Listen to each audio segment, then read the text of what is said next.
Have you seen the game? Yes. Good. I haven't. I'm the only one at this table who has to see it. I have not Well, yet. you got something to look forward to. Okay. So shoot. Don't be shy. All right, so you're like the go-to guy for Batman because you pretty much so established the way Batman is supposed to sound since the cartoon came out in the mid-90s. And before then... A major lucky break. Yeah, and it worked out very well for everybody else because then Batman, even the, that cartoon, it was so much better than everything else at the time and this and the other thing. And like you have stayed with the Batman property since then, and as a fan, I thank you. Like that's awesome because you're really good at it. You know what I mean? And like to have you and Mark Hamill in the same game seems really good. Are you as impressed with the game as the rest of your body of work? Like, it's right up there with everything else that you've done? Yes. It's an easy answer, yes. Yeah. I mean, there have been other Batman with caveats, games. because it is such a different experience to record a game than recording the show. Recording the shows, especially with Mark and the other actors they bring in, the show, everything in LA gets a rap around it. People talk about, this is shooting here, this is shooting there, this is these people, and that. Word was out pretty quickly that it was a really great show. It had great writing, fun actors, and everyone wanted to do bookings. This is like back when it was Batman the Animated Series in 91 we started, 92. So, and it was at a little studio on Rowena Boulevard in Hollywood, off lot. And we were like the little engine that could. We weren't on anyone's radar. And the funniest thing was during the LA riots. What was that, 93? We were recording in Rowena, and they didn't cancel the session. And the fire was coming from downtown, which was near, Hollywood. It was Batman. And I'm Batman. And I'm driving in my, station wagon to the booking, and I'm calling my agent saying, Don't tell us Batman drives around in a bat wagon. It's a Batmobile station wagon. And I had called my agents before I left the house. I said, you've got to be canceling the session. I said, there are riots downtown. This city's on fire. He said, no, they're not canceling it. They're expecting everyone to be there. And this was 91, or 93, so it was actually, it was before cell phones. I didn't have a cell phone, so I called before I left. And I'm driving towards, all the traffic was going the other way. I was the only car going east. And this wafting smoke was coming, and everyone showed up. The point of the story is all the actors showed up because everyone wanted to be there, and all of us were looking at each other going, should we be here? Should we have like police guarding us or something? This is insanity. And we tried to record and tried to record and tried to record, and each time the studio door opened, more smoke would come in until Andrea finally said, we're getting too much smoke in the booth. We can't record. And they finally let us go home. So aside from the LA riots recording session, like this. But my point is, even in the LA riots, when it was so insane, everyone made an effort and showed up because everyone loves doing the show.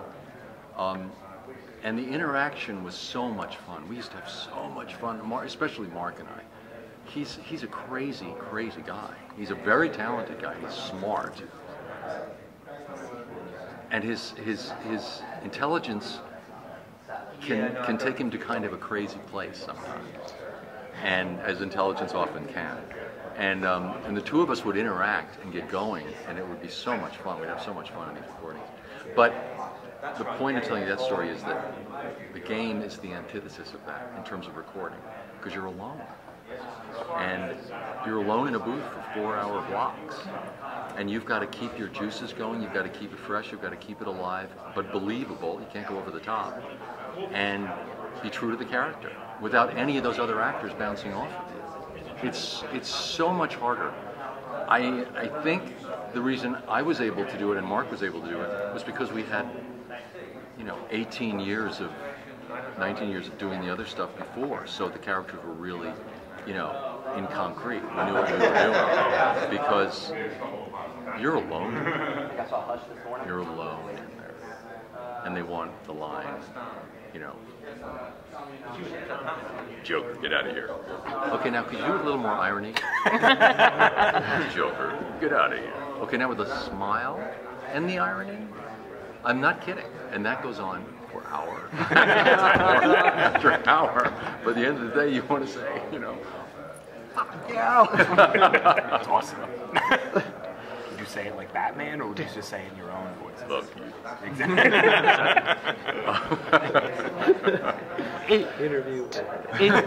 Do you? I probably know the answer to this, but I'm going to ask anyway. Do you take a different approach to how you do the voice and handle recording sessions when you do it for a video game as opposed to an animated series? Well, what I was just talking about, yeah, I mean, it is very different. Just because I don't have all the other actors to bounce off of. And you're kind of working in a vacuum. And so you have to be your own reality check and your own motivator. You know, it's just much harder acting. And but the wonderful thing about the games is that the writer and the producer were always involved in the recordings, and they were a lot of help. So yes, in a short answer, yes, they're very different. When you're recording for a video game as a voice artist, is it? I know it's more work, but is it more difficult because you really don't have an idea where everything's going because there's so many. You don't know how the takes? guy's going to play the game, and you're doing every variation on a line. You're giving 4 or 5 different emotional readings, and then you're doing 20 different versions of lines depending on which way the game is played, and it's all disjointed. You don't know how it's going to even be put together. I went into ADR for this and was blown away when I said, I recorded that? You know, I didn't know that's what it was going to look like. It's all pieced together very scientifically. So for post-production people and for techies, it's like, you know, a dream come true. They're just, you know, in heaven. But for the creative people on the acting end, it's like, you're just a pawn. Hitchcock always thought that actors were just nothing but pawns. He liked actors to be, you know, he liked beautiful women who weren't the greatest actresses because he just could move them around, you know. Terrible thing to say about actors. But sometimes that's the way you feel in the games, when you're recording the games. You feel like kind of a pawn.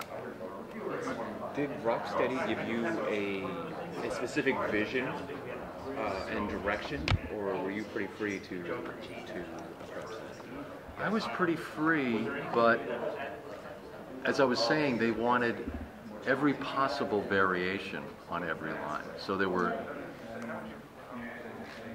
easily 4 or 5 different emotional takes on each line, and then 3 or 4 takes of each different emotional take. I know. It's like, wait a minute, am I on the irony one, or am I on the funny one, or am I on the angry one? Where am I? And so when you did this, you weren't in the studio at any time with any of the other actors? No. Really? No. Was that the same way in the first game? Because it seemed like you guys really played off of each other. Some of the first game we were together, yes. Okay. Some of it we were. Mark and I were sometimes together. This one we weren't at all. Wow. As that's being put together, are you ever exposed to their lines in headphones to react to or anything along those lines? Oh, really? Not even if they've recorded before you? Wow. So then obviously It makes it very hard. So then obviously you prefer animated too. For what? So then obviously you probably prefer animated to doing the games because you're with Well, people. for an actor, yeah. The recording the animated stuff's a lot more fun. It's just more fun. The gaming is more. It's each aspect of the business features a different. How do I put this? Theater is about acting. Television is about writing.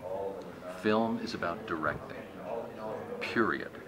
Those are the only people who are really important and in control in each of those mediums. The theater, the actor's in charge. Television, the writers are the producers, and they are in charge. And in film, it's a director's medium.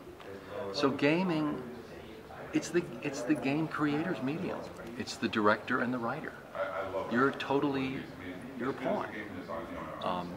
they want to get good actors in there because it enhances them, it enhances their product. You're bringing life to it, but they're the ones who are, it's a techie world, you know what I mean? And that side of my brain just is completely atrophied. I have no mechanical side of my brain. I have totally the creative side of my brain. I should just walk in circles my whole life. I just don't have that side of my brain. Did that make sense? Almost in that same logic, you'd almost say that then if in a game environment that the player is the one that's in charge, because you are the pawn and I am the player. Absolutely. You know, so it's That's it's up absolutely to me true. what you do. They're doing everything to facilitate what you do. Right. So you're absolutely right. So I said the creators of the game are in charge, but you're right. It's the player who's really in charge. So then when you watch people play the game, do you go, I don't want to do that. Make me go here. No, There's a really great line what over I here. love is when people who come up to me from the first Batman game, and their like eyes are on fire, and they're going, "Oh my God, that game!" You know, and I think, I did that for that guy. That guy did it. He's the one who put it all together, and he had the experience in his head. But I'm the one who gave him the juice. I'm the one who gave him the stuff to play with, and that's very satisfying. It's got time for one more question. I'm just curious, like we said before at the start, you've become like the go-to voice for Batman. When did you realize that's what happened? Because, I mean, you did the animated series, there were a couple of incarnations of the animated series, but like at what point did you suddenly realize they were coming to you for everything Batman? You know, that actually happened because of the audience. You know, the live action films, they're always getting different people to do the Batman, which I think is a really interesting idea. They get lots of different takes on it. It's never stuck with one person. It's always like, who's going to be doing Batman now?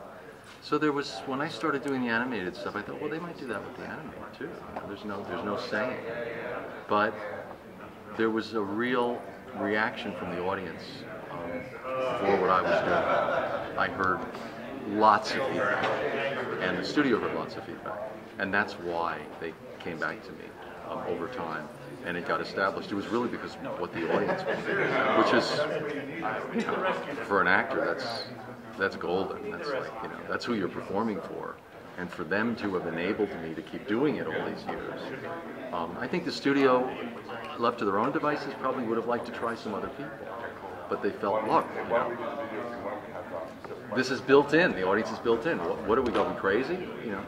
So it was really, I have the audience to thank for that.